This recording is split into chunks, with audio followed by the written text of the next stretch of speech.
دراما و کەناڵەکانی خۆیانەوە بەلا ڕێداربردنی گەنجان داخستنی کتێبخانەکان و گرتنەوەی کافتریا و لەرگەلەخانەکان ئەمانە هەموو بۆ ئەوەیە کە گەنجانی ئازادیخواز دروست دەبن گەنجان نەیەنە لایەکتر بەڵام ئەوەی گەنجەکەی خۆشحاڵیە و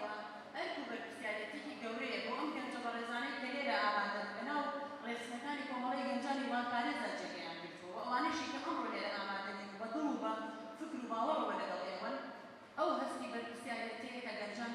بیخەنە سەر شانی خۆیان بۆیە لە ئێستاوە دەکەن هەموو هەوڵەکانمان چ بکەینەوە کە خۆمان ڕێخستن بکەین لە چوارچێوەی ڕێخستنەکاندا پەروەردە و هۆشیاریمان هەبێت و بتوانین یعنی ئەو سیستەمە بە جۆرێک پراکتیک بکەین بە جۆرێک خۆماڕێک بخەین کە ئامادەسازیمان هەبێت بۆ هەر دۆخێک کە بە دڵنیایەوە لە پێشماندا لە ماوەی چەند ساڵێکی کەمی داهاتوودا گۆڕانکاری دروست دەبێت ئێمە چەندە ئامادەی ئەوەندە ئێمە خاوەن ئەتوانین خاوەن مۆدێل و جێبەجێکردنی پرۆژەی خۆمان بین.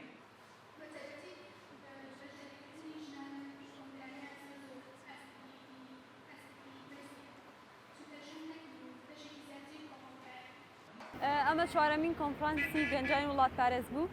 لەم کۆنفرانسەیە چەندین چالاکی و بەرنامە بەڕێوەچوو دەستپێکی کۆنفرانس لەلایەن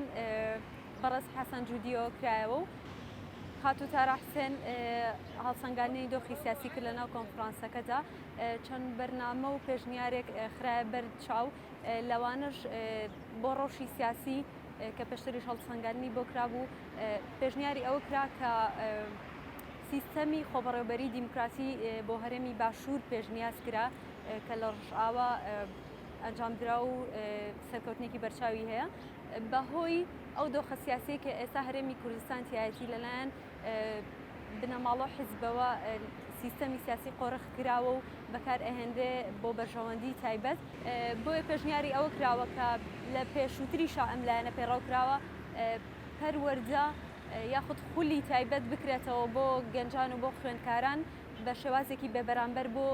بەرزکردنەوەی لایەنی ڕۆشنبیری و فکری ئەوان و هەروە بۆ لایەنی چاند و هونەر یاخود لایەنی کلتوری زیاتر جەخت لەوە کراکە لەلایەن ڕاگەاندنەوە شەڕی تایبەت ئەنجام دەدرێ بە ئەویش بە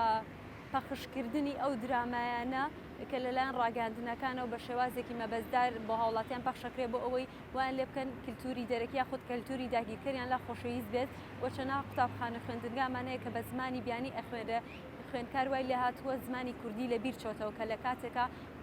پاراستنی زمان بنەمایەکی سەرەکی کەلتور و پاراستنی وڵات و نیشتمان و نەتەوەیەوە دەرەنجام چەند گەنجێک لەم کۆنفرانسەدا پێشنیار کران کە لە کار و خەباتی داهاتووە ئاکتیڤ بن و ڕۆڵیان هەبێ و بە زۆرینەی دەنگدەنگیان پێدرا و ئەنجامدانی ئەم کۆنفرانسە ئەمڕۆ بۆ هەوڵەکانی ئێمە ئەوە بوو گەنجەکانی هەر چوار پارچەی کوردستان کۆ بکەینەوە لە کۆ بکەنەوە لێراکانە هەموو کۆدەنگی خۆیان بکەن و هەموو ڕاو دەربڕینی خۆیان بڵێن بە تایبەتی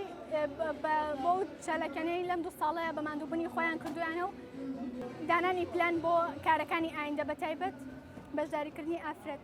لەم کۆنگرەیە زۆر گرنگە بە تایبەتی ژنانی گەنجی تێکۆشەر بۆ بەرەو پێشچوونی ئافرەت لە کوردستان و تەواوی ناوچەکانی تر